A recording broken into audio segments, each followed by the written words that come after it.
राहुल गांधी जी की आज बिहार की यात्रा काफी चर्चा का विषय बनी हुई है। राहुल गांधी आज बिहार में थे। शिक्षा न्याय संवाद नामक कार्यक्रम का उन्होंने आज शुभारंभ किया। दरभंगा में यह कार्यक्रम आयोजित किया गया। इस कार्यक्रम की पहले परमिशन नहीं मिल रही थी, बाद में सशर्त परमिशन दी गई। मामला यह था कि कांग्रेस राहुल गांधी का यह प्रोग्राम ST/SC छात्रावास में करना चाहता था, लेकिन शासन ने दूसरे स्थान पर परमिशन दिया, वहां परमिशन नहीं दिया। लेकिन राहुल गांधी आज आए और सीधे ये अनुसूचित जाति जनजाति हॉस्टल में चले गए। पुलिस की बैरिकेडिंग तोड़ के गए। पुलिस रोक रही थी, कांग्रेस के कार्यकर्ताओं से धक्का मुक्की हुई। इसके बावजूद राहुल गांधी छात्रावास पहुंचे और वहां उपस्थित दलित छात्रों से शिक्षा न्याय संवाद उन्होंने किया।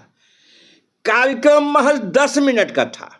हो हल्ला मचा, कई जगह पुलिस से झड़प हुई थी, लेकिन ये कार्यक्रम 10 मिनट चला और लगभग 15 मिनट वहां रहने के बाद राहुल गांधी वहां से सीधे पटना आ गए। सिटी सेंटर मॉल में चर्चित फिल्म महात्मा ज्योतिराव फुले को उन्होंने देखा। 400 टिकट वहां बुक हुए थे और भीड़ बहुत ज्यादा थी, जिस कारण वहां अफरा तफरी मच गई। इन सब के बीच में राहुल गांधी ने महात्मा ज्योतिराव फुले पिक्चर को देखा। इस कार्यक्रम के बाद उनकी मुलाकात महागठबंधन के कई वरिष्ठ नेताओं से हुई।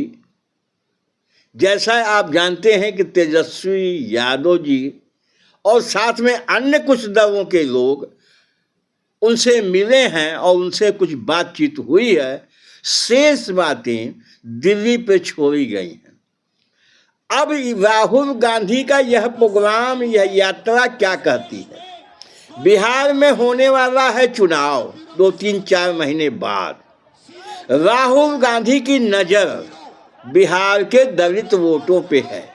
यही कारण है कि बिहार के 70 स्थानों पर शिक्षा न्याय संवाद होना है और इसमें से 35 स्थान टाउन होंगे। 35 शेड्यूल कास्ट शेड्यूल ट्राइब के छात्रावास हॉस्टल चुने गए हैं। अब राहुल गांधी शिक्षा न्याय संवाद दलितों के साथ ही क्यों करना चाहते हैं? दलित छात्रों के और शेड्यूल कास्ट शेड्यूल ट्राइब के हॉस्टल्स में ही क्यों करना चाहते हैं? तो इसके पीछे जो कारण नजर आता है कि राहुल गांधी का ध्यान बिहार में दलितों की तरफ ज़्यादा है, क्योंकि दलितों की आबादी बिहार में बहुत ज़्यादा है, पिछड़ापन वहाँ बहुत ज़्यादा है और इन छात्रावासों में दलित समाज के पढ़े लिखे नौजवान मिल जाते हैं। इन नौजवानों को जल्दी कन्विंस किया जा सकता है और जिस समाज का नौजवान कन्विंस हो जाए तो उस समाज की ताकत बहुत मजबूत हो जाती है। यह पहला टारगेट तो राहुल गांधी का बिहार के लिए है। 35 अनुसूचित जाति जनजाति छात्रावास में प्रोग्राम और 35 जो शहरों में प्रोग्राम है, टाउन्स में जो प्रोग्राम है, ऐसे स्थान चिन्हित किए गए हैं जहां दलित समाज की आबादी ज़्यादा है, जहां अनुसूचित जाति जनजाति की आबादी ज़्यादा है। अब कांग्रेस दलितों पर ज़्यादा दिमाग टिका रही है। उसको लगता है कि बिहार का मुसलमान तो महागठबंधन को वोट कर ही रहा है, बिहार का मुस्लिम समाज गठबंधन के साथ है। यदि साथ ही साथ दलित समाज का वोट मिल जाए तो बिहार ही नहीं देश की किस्मत बदली जा सकती है। इन्हीं सब बातों को लेके आज का यह प्रोग्राम रहा है। अब रह गई सीटों की बात। तो जैसी सूत्र खबर दे रहे हैं कि चूंकि आज का दिन बहुत हंगामी था, बहुत व्यस्त दिन था राहुल गांधी का, तो औपचारिकता ही खाली हुई है, कोई स्थिर बातचीत नहीं हो पाई है, लेकिन एक खाका बन गया है। क्योंकि 2-4 दिन के अंदर एनडीए ने मोटा मोटी एक खाका बना लिया है, तो उसी की देखा देखी महागठबंधन भी अपनी एक रूपरेखा बना चुका है। महागठबंधन से पिछली बार कांग्रेस को 70 सीटें मिली थीं, जिसमें से वो 19 ही जीत पाए, बाकी सीटें बेकार गई। इस बार यह कहा जा रहा है तेजस्वी यादव अड़े हुए हैं और उनका कहना है कि कांग्रेस उतनी ही सीटों पे जोर आजमाइश करे जहां जीतने की संभावना ज्यादा है। पिछली बार की तरह ज्यादा सीटें लेके भारतीय जनता पार्टी को मौका दे दिया गया, एनडीए को मौका दे दिया गया और उनकी सरकार बन गई, हमारी सरकार नहीं बन पाई। इस हिसाब से अगर देखा जाए तो कांग्रेस को लगभग 40 सीटें देने के पक्ष में हैं तेजस्वी यादव। कुछ लोगों का यहां तक भी कहना है कि कांग्रेस कुछ ज्यादा ही उत्साह में है। आज का जो प्रोग्राम था राहुल गांधी का, उस प्रोग्राम को देखने के बाद ऐसा लग रहा था कि कांग्रेस के कार्यकर्ता काफी उत्साहित हैं, बहुत ही उत्साह में हैं। ये सब देख के कांग्रेस के बड़े नेता सीटों की ज्यादा मांग कर रहे हैं, और सीटों की ज्यादा अगर मांग होती है तो इसमें कोई आश्चर्य नहीं कि इस बार राष्ट्रीय जनता दल कांग्रेस एक साथ नहीं भी हो सकते हैं। ऐसी भी स्थिति बन रही है कि कांग्रेस का वोट ट्रांसफरेबल नहीं होता है।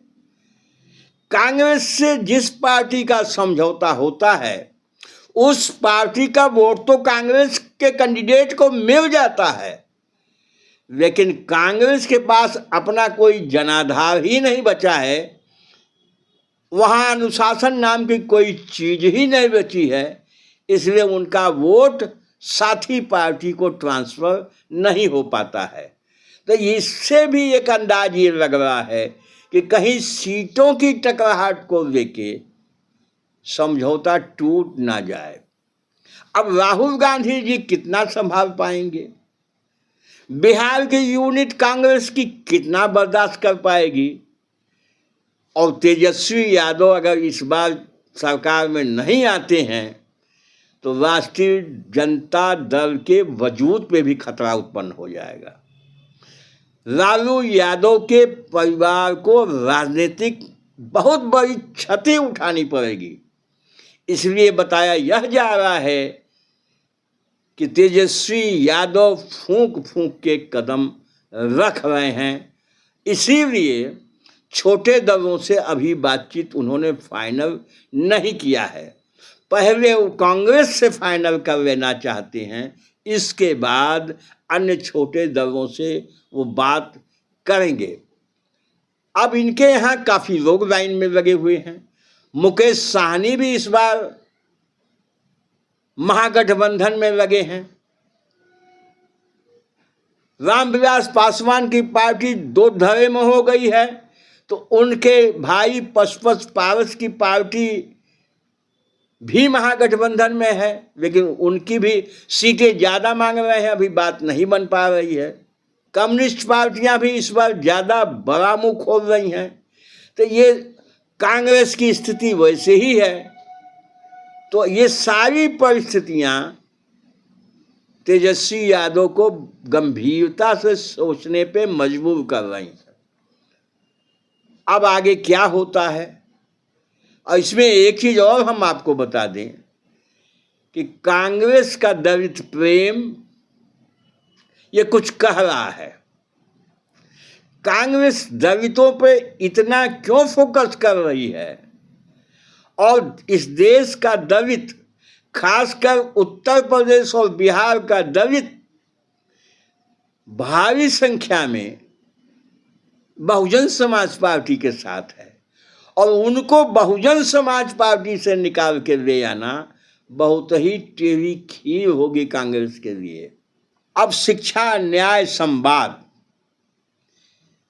कितना राहुल गांधी जी समझा पाते हैं, कितना दलितों को अपने पाले में कर लेते हैं, ये तो समय आने पर ही पता चलेगा। बस साथियों, इस वीडियो में इतना ही। वीडियो अच्छा लगा हो लाइक करिएगा, शेयर करिएगा। हमारे चैनल पे मेहमान हैं, पहली बार आए हैं, सब्सक्राइब अवश्य कर लीजिएगा। बहुत बहुत धन्यवाद।